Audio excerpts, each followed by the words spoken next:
Let's not faff and find how to put a custom order request on Etsy. So this is my account, and on the right hand side I press my account and come down. Can you follow the arrow to account settings? We'll press the account settings.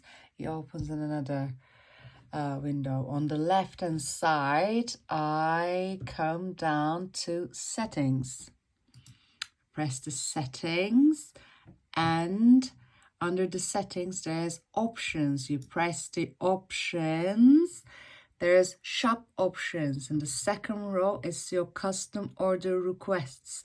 When you press the enable, it enables the custom order requests. If you have another question, ask me. Let's do it one more time so you don't have to go back, but like, no? Okay. You are on the shop manager. Come to your shop manager. Come to your settings. Come to the options.